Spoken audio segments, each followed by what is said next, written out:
Good evening. Welcome to the conversation. Sometimes in life we have situations where we feel like that situation defines us, or that situation prevents us from moving on, or somehow places us in a box that we are unable to get out. And most oft, it's a negative thing. Those generally are positive There aren't too many things. positive boxes. Right. So we find ourselves in negative boxes that we feel prevent us from moving forward. However, what we're going to focus on tonight is that idea that that is not the case. And most of the time, if we are moving forward in a healthy manner, we can take something that was once destructive and turn it into something that is a strength, and we can actually use for the benefit of more than even just ourselves. Here at the Love Seat, we've been married for 21 years, and we have 5 kids. And a dog now. Infidelity and separation are part of our story. And we want to share, be transparent, and offer what we've learned from our experiences, our mistakes, and what the Lord has done in our lives. Yes. Dog and all. Dog and all. Yeah, boy. There's a whole conversation in and of itself. The adding the dog to the family. Yep. That's been a new thing since we last talked. Mm-hmm. But it has been a while since we've talked. It's been summer coming to an end, and then the school year starting for us. I know that many school had started a little while back, but that transition time, when it comes to time budget and financial budget, we say that August, that time leading up to school starting, is more expensive, time and money wise, than Christmas. Yeah. We tend to think that the holiday season is when we're really have to shell out in both those areas. But yeah, the start of school, at least for those with kids. So time-wise, the time just goes. Yeah. And so now we're settling into a routine, and we're looking forward to more Love Seat discussions. And tonight we're talking about Beauty for Ashes is the title. And wonderful. Welcome, Lauren. We are excited. Welcome, Lauren. We're excited to talk about this. It is a topic that I think everybody experiences, everybody can relate to, but putting words to it is a little bit different. Yes, absolutely. And I think what we want to do is have you understand just the truth behind the idea that a negative situation can be used for a positive future. Just some really, we have lots of examples in our own lives.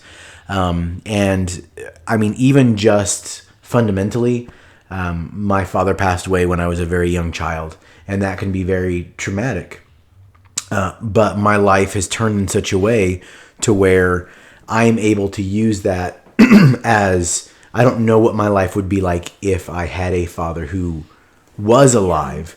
So instead of thinking negatively about that situation, you turn it into a positive of my life. I'm not in any way missing out because of that. And so therefore acknowledging that that's just a part of my story, and that doesn't have to be a negative thing. I can look at the positives of my life and say that also added to that situation as far as kids go, because I know kids right now are a big concern as we talk about the changes in schooling, and they're much more flexible than we really even give them credit for. But when Carrie and I were experiencing a separation, our oldest child was younger, and you would assume there could be some traumatic blowback for her, or maybe stunted growth. And she really has no recollection of that time. Now, has she suppressed that because it was a bad memory? I don't know the psychology behind it, but I do know that it's not anything that has affected her negatively.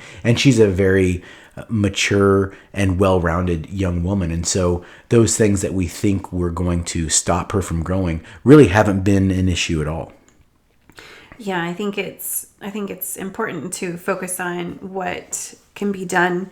We had the opportunity to help some friends this weekend, and our kids were asking about it. And we,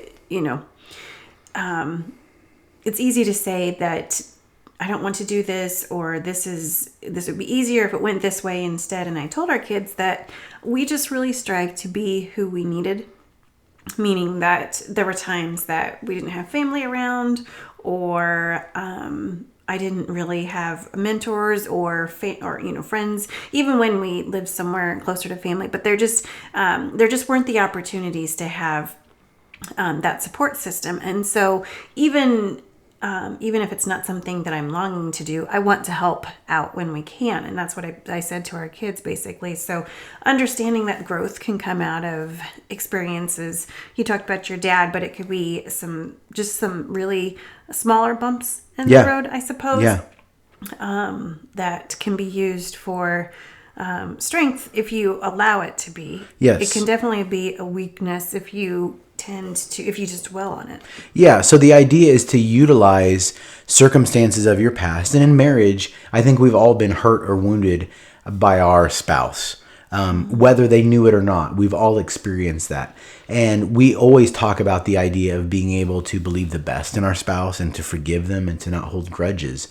But that doesn't mean that past hurt doesn't exist. And you can dwell on it, or you can allow it to get under your skin and fester and become something else, or use that as an opportunity to grow. Either use that as communication in the future with your spouse or with someone else. Just sharing that story with someone encourages them, people who are newer, getting married, or just friends, and they're maybe saying something about their spouse that is less than positive. Being able to use your circumstance, your story, turns something that was hurtful in your life, and instead of perpetuating that hurt, you're actually turning that into something that is healing to someone else. So taking words that were negative and turning them into words that give life. That's the power that we have with all of our stories. It's so important to remember that we all have difficult times. We all have struggles, because that's just part of being human. And Scripture talks a lot about those struggles in Psalms and Proverbs. We see verses like the silver has to go through the fire so that then it can be shaped. And without that weakening in our own lives, we can't be shaped. We continue to be stubborn, or we continue to be set in our ways. And it's when our hearts are pliable that then the Lord can shape us and turn us into something that is more useful, and He can soften those hurts that our hearts have. And we have to surrender. If we don't, we have the choice, so we can surrender or not. And our title is Beauty for Ashes, and you can either choose to be part of the healing process or part of the restoration and something good coming out of it, or not. Yeah, because the two options are beauty or ashes. Mm-hmm. So you have something that's burned up and no longer usable. It doesn't even resemble what it once was. Or you have beauty, just a generic term of whatever it is you're looking at, its shape is pleasing. So you have two options with that. Mm-hmm. You have death and complete annihilation of whatever it was, or beauty. It really is that simple. Now, there's so much more to it, and it doesn't mean that there aren't stages that you go through. It doesn't mean that it doesn't take time. It could take months, years. There's so much more to it than just saying acknowledging it means the problem is over. Yeah. But it really is beauty or ashes. Yeah, absolutely. I don't want to oversimplify it. And even if you agree and you're part of you surrender and you're part of the process, it can take years and years. And there can even be relapse. There is relapse in recovery. Not that every situation is a recovery situation, but it's important to remember that there is relapse. And that doesn't mean that everything is starting back from square one. Or that doesn't mean that there isn't growth. You need to, especially in spouses reaching out to one another, you need to be their champion. The last thing that they really need in that situation is someone else who's assuming that they're going to trip and fall. Specifically speaking, as a husband, I feel like we miss the mark all of the time. And if Carrie was just waiting for me to miss the mark, to say, well, I gave you a chance, but look what you did when I gave you a chance, I'm going to fail. No one is perfect. There is only one who was, and it's not me, and it's not you. So that's going to happen. So there has to be, like we've talked about, that level of trust, but then put on you have, again, two choices. You can look at these situations through the lenses of ashes or the lenses of beauty. And whenever you look at something through the lenses of beauty, you are able to see very clearly where that growth can happen. When you see things as ash, it's just all encompassing. Nothing is attractive about that. I want to, even though there is good, you don't even see the good because all you see is that negative. But beauty has such a unique way of being even minute. The whole thing doesn't even have to be glorious, but you can find one little thing. You can have a field that's completely burned and you see one blade of green grass or green growth. And there's beauty in that, even if the rest of the field is dark. So that's really the decision we want you to understand tonight as you're going through conversations with your spouse is viewing that, not only that just the simply looking at it positively or looking at it negative, but also in your past decisions, taking what was ugly and making it something beautiful for yourself and for others. So we always try to ask a practical question because we have these kind of vague conversations that, because we're trying to apply and speak to so many different situations, then yes, what does absolutely. it actually mean for you? And so we try to have a practical takeaway. Yep. I'll give you a second to think. For me, I think that, well, I know that wives are really good at holding on to unforgiveness because they were hurt by something. Absolutely. Not to say that it's unfounded, but we've worked with enough couples where they're, the issue has come to light and they're both looking to move forward and forgiveness has been sought, and usually it's a wife who has forgiven but still seems to have some anger. And it seems from the outside that there is just a little bit of, even though she says that she's forgiven him, she's still holding on to something, or she's afraid that it's going to happen again, and she just can't trust him. And you need to take that to the Lord. You really need to work on that within your own heart.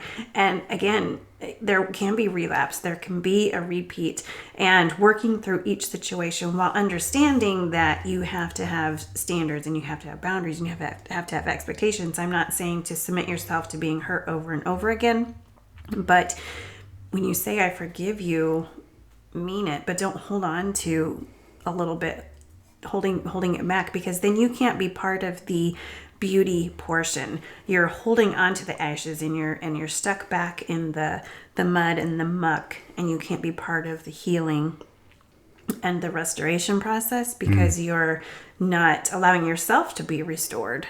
Yeah, so men, here's for you. And I'm going to break it down, first of all, into like my fitness journey. So decades, because I didn't really start working out until my late 30s. Decades of just whatever, eat whatever, don't work out that much, all those things. And decades of that adding on to my body. And then all of a sudden, there's a change.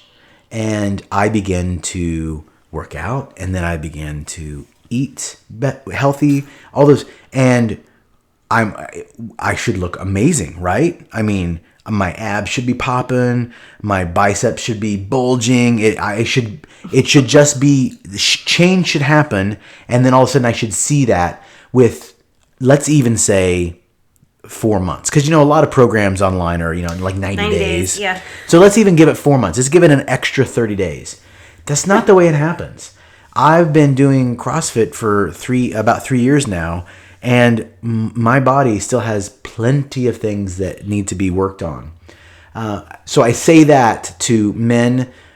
If you have issues and you've talked with your wife and she's told you some things, and we all have things to work on, and you're working on those things. Just because you've done the things that she's talked about for a week does not mean that the situation's over. It doesn't mean that you don't still need to continue to do that. I think as men, we want to fix problems, and our fixing problems, we want a timetable. Okay, how long do I need to do this? What? Okay, I'm gonna speak more life-giving words. I told you you're beautiful like 5 times last week. Isn't that's 5 more times than I've done it all last year. I mean, we tend to think of things that way. And I just want to encourage you to just, when you have a conversation with your spouse and she begins to point things out, or things are revealed to you and you start making a change, just live out the change and don't expect applause and don't expect a whole lot of, hey, wow, you're doing such a great job. That can come, but let's not look for that. What we want to do is we want to make changes because it's the way that we can correctly love our wives. And that is an everyday thing. That change of attitude, it should be ongoing. It should be perpetually happening. And you should be increasing, going down that rabbit hole of, I said you're beautiful 5 times last week. This week, I've said it 15. Next week, I'll say, it just, love grows and it expands. When you're negative, those things tend to decrease. It causes less communication. But when you show love, it multiplies. It's like rabbits. Just there's 2 and all of a sudden there's like 20. I'm proud of you for making the change, and I would love to encourage you, men. Reach out to me and I'll walk that journey with you. But don't use the things that you've done as some sort of trophy that you want to be acknowledged by your wife, because it's not really the point. The point is for all of us to grow, and us as men to become more and more the leaders of our homes that our wives deserve us to be. Well said, honey. Oh, thank you. Mm-hmm. Sometimes, Monday nights, right? Yeah. Oh, well. We hope you had, like Carrie said, we like to speak generally because we want to make sure that what we have to say is something you can take, but we would love to speak with you individually and personally. So reach out to us at connect@theloveseat.org by email, or you can just message us through Facebook Messenger. We are completely open and available because we desire to encourage and equip marriages and just point you in a direction of healing, of restoration, and just beauty. The beauty, that's where we want to go. Yes. We hope you all are encouraged, and reach out if you have any questions. We'd love to walk alongside, pray with you, just talk with you. We hope you have a wonderful week. Yeah, we'll see you next Monday, guys. Bye-bye.